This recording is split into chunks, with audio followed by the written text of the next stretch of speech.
Hey guys, my name's Ashley Foster, and our group, The Guardians, decided to do our first learning circle over the film The Pursuit of Happyness in the Leadership in Movies category. In this film, The Pursuit of Happyness, the main character or leader role, Chris Gardner, is played by the famous Will Smith.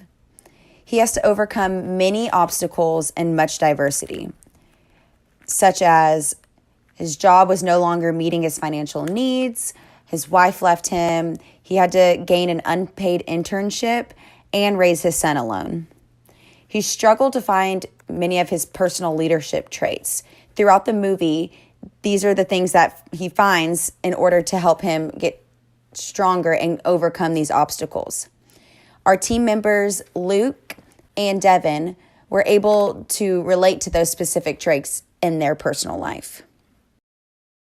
Our group decided that Chris takes a couple different approaches to leadership, two of which are the trait approach and skills approach, which we read about in the Leadership Theory and Practice book. So Chris was born with certain traits like intelligence. Despite his lack of higher education, we saw that he was intelligent when he was able to solve a Rubik's Cube during the time it took to drive a few blocks. He also excelled at everything he did. He was first in his class in high school. And then we learned later on in the movie that he was able to utilize the skills approach. When he found out the only two requirements to be a stockbroker were to be good with numbers and good with people, he started researching and developing his skills further, and he was able to far exceed every other intern at Dean Witter. He used his people skills to attend golf games and meetings with the executives so that he could earn their business. And by the end of the movie, it was obvious he had developed those competencies very well when it was revealed that he went on to open his own brokerage firm. Our group focused on a couple different scenes in the movie where Chris was exhibiting his leadership skills and strengths. So it was revealed in the movie that Chris wasn't able to spend as much time at work during his internship as his colleagues because he was the sole caretaker of his son. And once he realized that was a problem, he came up with a plan to save time by drinking less water so he'd take less restroom breaks and not hanging up the phone in between calls. We decided that he's using many different leadership strengths such as achievement, responsibility, consistency, activator, and focus. Achievement because he's not settling for mediocrity and he keeps pursuing his goals. He's responsible for the task of making those calls and trying to be the best. His consistency is shown by him showing up every day to work and doing what he's supposed to do, even though he's struggling with problems as severe as homelessness outside of work. And then the activator trait is present when he starts calling other potential clients without hanging up the phone. He starts the next task without taking a break.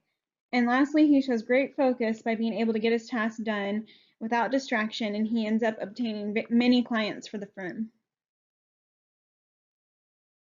The other scene that we chose to show Chris exhibiting his leadership strengths was when he was playing basketball with his son, Christopher. His son is about to make a shot and he exclaims in excitement that he's going pro. This prompts Chris to make a comment that he himself was never very good at basketball, so Christopher probably wouldn't be either, because that's usually how it works.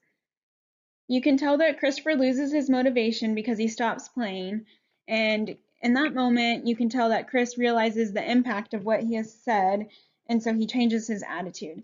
He becomes a supporting leader, and he tells his son, "Don't ever let someone tell you that you can't do something, not even me. You gotta dream, you gotta protect it."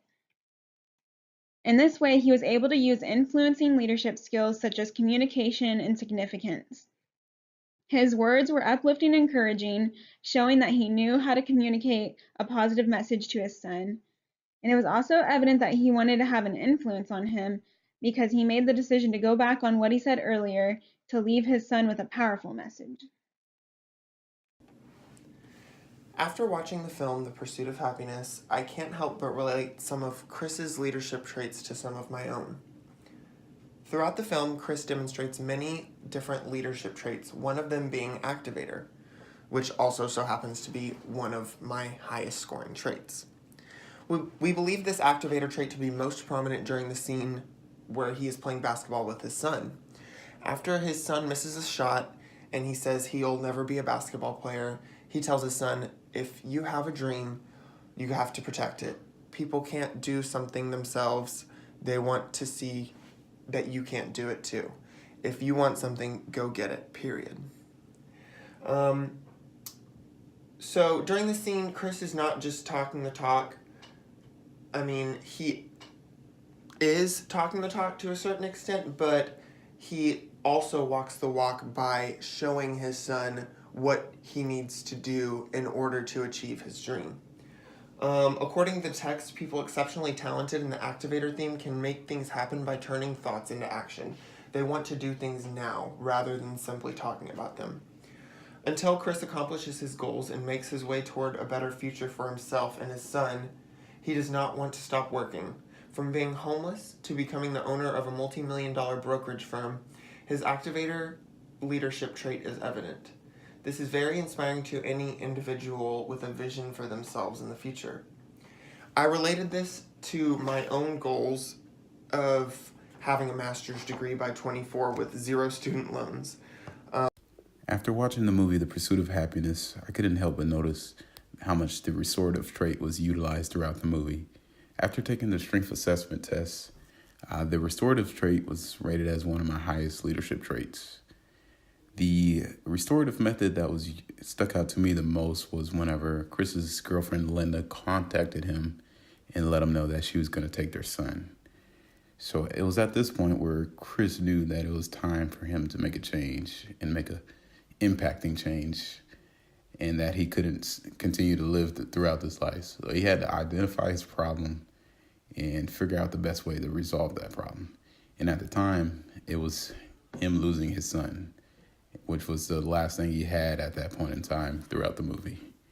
After identifying that, he took it upon himself to make a difference and took a stand in what he believed in and what he knew was the right thing to do at that time.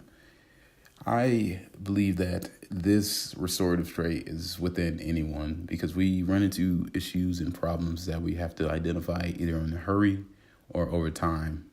And being able to identify the problems is the first step to resolving the problem that you are having. After identifying the problem, you can then figure out the resources that you need in order to tackle that problem. The way this relates to my current life situations is with my job being in procurement, I constantly deal with changes in vendors, changes in management, reorganization, and price changes within our material that we purchase. So after I identify the prices and the different specs, it's my job to relay that message over to our users and our IT personnel in order to ensure proper communication across the board.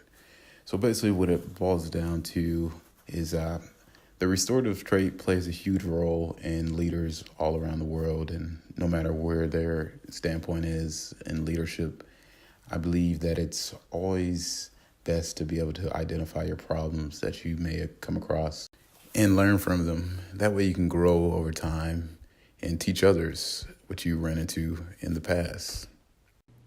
At the end of this tear-jerking, wonderful, happy ending movie, Chris Gardner was finally able to identify his restorative and activator traits to capitalize on his personal struggles throughout the movie.